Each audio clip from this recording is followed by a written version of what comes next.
We're double gun pointing today on the Fan. It is all over. It is all over. Our long national nightmare is over. A contract has been reached.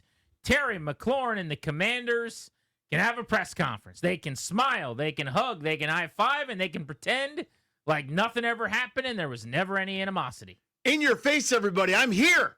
Ha! I didn't have to go on vacation or get strep throat or something crazy. I get to see it live and in charge. Thank goodness. I don't know, man. I'm gonna kind of miss it going around in circles and talking about contract terms and holdouts and the CBA and more animosity between the two players and what day needs to start practicing in full. I'm gonna miss it. Not even a little bit. Thank you. Let's please concentrate on a football season that is rapidly approaching. I'm looking at hotels in Santa Clara for February right now. Looks like the DoubleTree by Hilton Hotel in San Jose is only $126 a night. Anybody want to get down on this one? Get a couple of rooms, little block with your buddy? Anybody looking up flights? A good offense just got a lot better. Jaden Daniels' supporting cast is coming into shape here as this photo starts to materialize. We're starting to develop this Polaroid. Wide receiver 1, Terry McLaurin, is signed. Wide receiver 2, Deebo Samuel, got to touch the football in the preseason, had a whale of a camp. His only touch, as a matter of fact, in the 3 dress rehearsals, one of which Washington took moderately seriously. He had a 19-yard end around, looked fast. And looked good. Looked like old Deebo. Wide receiver 3, I think Noah Brown's going to be ready. Did you see any of the video of him before the Saturday game? That was encouraging. He was running, he was cutting, he was sweating, he was sprinting. He looked like Noah Brown again, so I'm feeling good about where he's at with his health. You got tight end 1, Zach Ertz, who we didn't see in the preseason, ready to go, locked and loaded. Austin Eckler in the running back group, led by Chris Rodriguez and Ja'Cory Krosky, Walter Payton, all lined up and ready to play football. So let's do this thing together. Let's have a season. Terry McLaurin is a Washington Commander for the next 4 seasons under contract. Now, here's what we got to figure out. Sure. What's that guaranteed money going to look like? Because as we've talked about the whole time, we talked through the lens of the AAV. The only number that really matters is guarantees and how far into the contract they go. That's what tells you what this new deal is about. But on the surface, like, this is now agent victory lap time. A lot of people yelling about Buddy Baker, not knowing what he was doing, screaming about how he was in over his head. Right now, he gets to leak the numbers to his reporters, like Jordan Schultz of Fox Sports, $32 million a year. When you count the first year, already under contract for McLaurin, because it's 3 new seasons, basically comes down to right at $30 million a year, which is where a lot of us thought this could end. But the real question is going to be, did he do better than the DK Metcalf guaranteed number 2 years older? Because if he did, Buddy Baker needs to rent out an auditorium somewhere, fill it up with people, and walk out and take a bow when those curtains open. Indeed. Yeah, I mean, the real terms, the real numbers, that'll come at some point. I'm far less concerned about that. People sort of, I think kind of had a different view of my actual opinion. I don't want money out of people's pockets. I don't care if, this guy got 17 guaranteed, this guy got 21. When I go, hey, Javon Kinlaw, that contract's too big. Not because I don't want Javon Kinlaw to be financially successful. It's because the salary cap space allocated to Javon Kinlaw on future parts of the deal, I scratch my head. That means you may not be able to give Quan Martin as much money as I'd like, and you have to find the new safety. You may not be able to give Mikey Sanders still a nice extension. Maybe you have to draft another corner, or when Larry Tunsil wants to be paid, or Frankie Louva wants to be paid, or anybody next. So I care about that salary cap hit. I care about the cap hit, first, second, third, all the way down to 217th. Then I care about off-ramps. If and when it gets bad, as we've seen with contracts a million times, when John Allen's contract wasn't up, but they could get out of it with very little financial concern. And that kind of became a governing principle as this team was building their roster over the last calendar year plus. You'd go, you know what probably makes some sense is they move on from Jonathan Allen without much cap hit, and they'll end up replacing him. That's actually a really good tangible example, too, to make the point of John Allen was under contract for a lot of money this football season. Yeah. But 0 of that contract was guaranteed. So what Washington did is they quite literally just lopped that year of the deal off with no guarantees, and they didn't have to pay him anything, and he hit free agency. And so when you could sign Terry McLaurin for 10 years and $300 million, like some baseball contract with the right. New York Yankees. If you want to give him the San Diego Padres Manny Machado 10-year $300 million deal where he makes $30 million per, I mean, Buddy Baker could do that, and he could put that out there, and everyone could go crazy. The question is, how much is guaranteed? Because if $60 million is guaranteed, then it's really just 2 years at $60 million, $30 million per. And that's what we're trying to figure out. Now, I don't know how many people care about that, to your point. I don't get the sense that most fans do. I don't think I'm in the small minority, but I'm probably in the minority to say, I just watched a stare down. I just watched two guys square off like fighters with Dana White in the middle before a big fight. I'm kind of curious to see how it goes. Mm-hmm. They played chicken for a bunch of months. If you don't care who won and you just walk away now because they're not playing chicken anymore, God bless you. I'd like to know who flinched.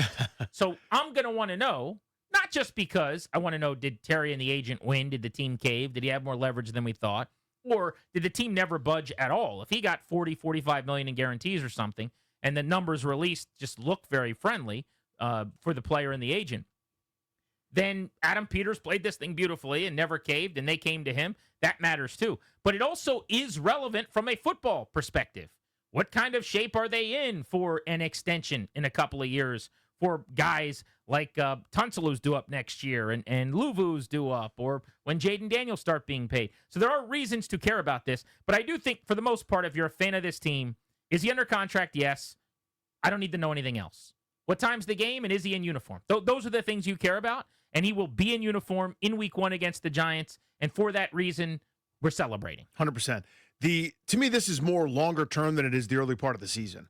And what I mean by that is, you heard Kadri Ismail on with the Junkies, Dan Orlovsky, audio that we'll play later on in the program, have basically come out and said the exact same thing, where it's probably too soon to have him out there for a full allotment of snaps. Probably too soon to rely on him as wide receiver 1. Not enough time with him ramping up fully to fully be Terry McLaurin, which is why I was beating the drum starting really a week or more ago.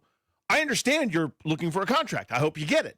There's also this football season, though, where now you've removed the ability to be Terry McLaurin from yourself by not practicing with the football team. I understand what you're doing, and I get it. But so now the team needs to be judicious. Again, that's what Orlovsky was talking about, to make sure that he's himself. And you may not see Terry McLaurin for 75 snaps on offense in week 1. You may not see him 4 days later in week 2 against Green Bay. It may have to be kind of an easing in, but this is about the next 3 years after this one, more so than it is about week 1 through 3. So he's going to play against the Giants. Mm-hmm. Had he not have been back today, that would have been in serious doubt. And in fact, today was my date, if you remember, that I circled on the calendar. Yes, indeed, that's right. For Zero Dark Paulson.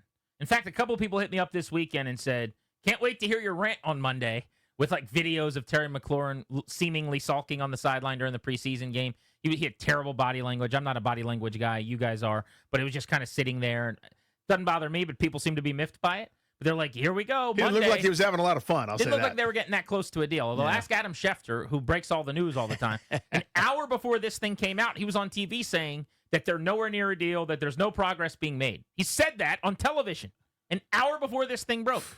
And then like 72 minutes later, he's got the tweet going, I'm hearing that the Commanders and Terry McLaurin have a new contract.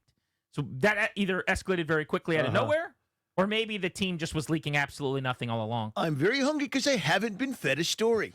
Right, exactly. It's almost like he just puts out there exactly what he's told. Copy, paste. They haven't sent me the email yet with the terms. But anyway, this is a good day. This is a win. Now, I do think there's some meat that we need to chew on with this. Did he do any damage by not practicing all of camp? I know you think he did. How much damage? That's probably the better question, because you can't tell me that by showing up on the 25th, doing nothing all offseason, he's going to be the exact same shape, the exact same guy on 9-7-2-5 against the Giants that he would have been with a full offseason. That's unreasonable. That's silly. If that was the case, then nobody would practice and nobody would have training camp and none of this exercise would matter. It'd all be futile. But is it noticeably different? Did he put himself at more risk of the soft tissue injury? That's what I worry about. Mm-hmm. A groin or a hammy or a this or a that. I mean, these are things we got to monitor now. And if he pulls up in week 1 or week 2 or week 3, there's going to be this huge I told you so from all the people that were angry that he wasn't there, right? If he just hits the ground sprinting, I think the first play of the game is going to go to Terry McLaurin to open the season. I mean, that would just be fitting in football, and Cliff Kingsbury kind of doing a a who's who moment. Mm-hmm. But you throw him a screen or a little slant, or maybe you try to get him open down the field or something. That would be go ball. Yeah. a blast of a way to start the season. Like, what if 1st and 10 from the 30-yard line, 70-yard touchdown to Terry McLaurin to open the season? Would just be iconic and legendary. But my guess is it's a pitch count in week 1, 20-25 snaps. It's a pitch count in week 2 on a short week with the Packers. Around the same, probably, yeah. 20-25 snaps. You ramp them up a little bit after that. But they've got to be very, very careful here. Yeah. For the people that just go, I told you, deadlines, get deals done. August 25th, he's here. This was all irrelevant. You guys worried about nothing. As if he's just going to go play 67 snaps in week 1 and go 7 for 127 and a touchdown. I'd slow your roll a little bit on your victory lap. That's kind of my point. They need to be smart about it. Like, this isn't a video game where a guy that hasn't practiced football, and you've hammered this more than I have, and I think it's a smart point. Remember, they go tempo, right? They're not here to wait around for adjustments. They ran the most no-huddle plays in the NFL last year that any team has run since Chip Kelly was doing his Chip Kelly thing with the Eagles a bunch of years ago. The most. Yeah. Their tempo was the fastest in the league. That wears you down. And as a receiver, you're running a lot of routes. Terry jokingly one time saying he was getting his cardio. Got some cardio in. Right? Not getting any passes thrown his way. But with him, when you're running those deep routes, you just kind of peel it off and go right to the sideline when you're in shape. So, yeah, you've got to be careful with him. Totally. And that's, whether it was today or Sunday or last Tuesday, you still would have to be careful. I mean, again, we kind of crossed that point where you could have a normal beginning to the season. My big concern, the minimum concern is, hey, he's not quite himself just yet because this is his training camp. It's like a pitcher that signs in mid-March. Expecting him to go out and be the superstar that just signed right away is probably not fair. He needs spring training. He needs that ramp up. Same thing here. Now, then you add in the worst case is that injury that comes from this, right? Where he's trying to compete. He's trying to, go make a play for his team, and he's not ready. It's not his fault. He's not ready exactly just because of the calendar and the ramp up, et cetera. But that would be now, instead of just, hey, a couple weeks, you're not quite yourself and you're getting up to speed on a pitch count. Now it's not a couple weeks. Now it's a couple months with the quad, with the hamstring, with the groin, with the whatever. That's, to me, the thing that I worry about this year, kind of derailing it. What Terry highlight do you want Darius to play for you to get you in the McLaurin is a commander for keeps mood? Darius, I want you to play McLaurin catching a screen at the line of scrimmage against the Detroit Lions in the playoffs, running through a couple of arms all the way to the end zone. Because he wanted to score more than the Lions wanted to get physical and tackle him. Our sweet prince, Terry McLaurin. Little Terry. That's the play that I would like to hear. By the way, one of the huge postseason moments that he had a huge catch and run against the Eagles that went for a touchdown. He was a monster in the playoffs. That was after 82 catches and 13 touchdowns in the regular year. I posted on Instagram at Grant H. Paulson last week on my Instagram story, I think the kids call it. Oh, you updated your story. My Instagram book, my Instagram novel. Your Instaface. I posted a picture of the Commanders' 5 longest plays of the season. It was McLaurin, catch. McLaurin, all of them were Terry. All of them were touchdowns. You can't go into the year without that. I never for one second thought they'd be playing without him this season, but I did think we were getting to a point where he would just have to show up with his tail tucked between his legs and go play football. But in the end, in the 11th hour, they came to an agreement. Color me fascinated to see what the guaranteed money looks like. Yeah, I thought he would miss week 1. To me, we'd now gone past the point of reason was when he skipped that second preseason game. Once you did that, that's no longer this is a business disagreement. You've now, escalated to such a high degree. I thought this was now, I'm going to do, even if I've got to cut off my nose, I am spiting my face. But it made no sense ever. And you know this. Guys don't do that. Totally. Guys don't skip preseason games. Sometimes they do. I mean, and also that'd be really hard to find. I mean, okay, but who cares? I do. I know you can't skip. Yes. So that to me was this is now, I don't care what the consequences are. I'm going to ruin it just to let you know how mad I am. So that's what I thought. We weren't going to have a week 1. I'm glad we will. File this one away for later in the show. I am totally, business happened. You guys and us saw how the sausage gets made. It's not a pretty thing to watch. And I let bygones be bygones and move on. But I wonder if any damage was done to the Terry image with the fan base. I think that it was. I know that people were growing in their anger. Even this morning, the hostility and toxicity, the discourse about him and what was going on, it was getting uglier and uglier. Now I'm looking at social media, which is like, looking at the worst house in the neighborhood and trying to get a feel for what the values are in the neighborhood because Twitter's a place where everyone is negative and awful and mean to each other. But I do think that while a lot of us just go, okay, it's over, like the team and the player move on. They're going to have a press conference where Terry and Adam Peters act like best buddies. And my guess is there a little bit of harbored animosity or resentment over how hard you made me work to get this done? The process that played out, probably, but it doesn't change your relationship. First time he's dapping you up in the locker room and talking to you in the hallway, and he's going, "We love you, man. You're our guy," and everything's going to be fine. But I just wonder with fans, the image was always impeccable. This was when you said to me, Grant, what player in sports best represents everything that's right about like decency? Mm-hmm. I would have said Cal Ripken Jr. Yeah, and name some date your daughter players. Terry McLaurin would have been like next on that list. I think for a lot of people, they remove him from the list based on the last couple of months. It's not how I'm going to operate. Do you have that play for me? This is Terry McLaurin against the Detroit Lions in the playoffs. Daniels, quick throw, far side, get it out there to McLaurin. Breaks through, Terry McLaurin, foot race, McLaurin is going to win! Touchdown, Washington! Tell him, Kevin Burkhardt.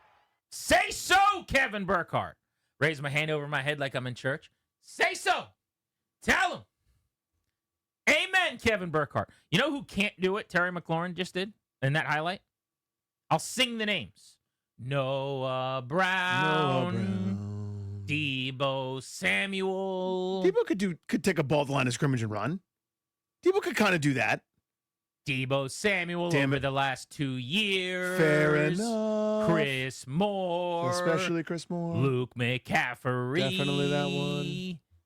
Ja'Cory Brooks. Michael Gallup. Tay Martin. Former DC defender. Braylon Sanders. Definitely. Pitch whistle, give me something to work off of. The number A. Jacoby Jones, River Craycraft, are you still around? Do you see what River?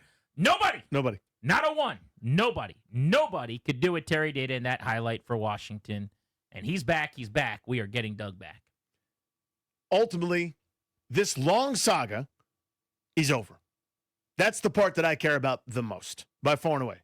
Everybody's going to have their say. Everyone's going to have their moment of who to blame, whom to blame, whichever's grammatically correct, and that's fine. Enjoy that. We'll have some of those discussions. We'll figure out more as the terms come out. But to me, this is no longer are things getting in the way of the football. Yeah. I care about that.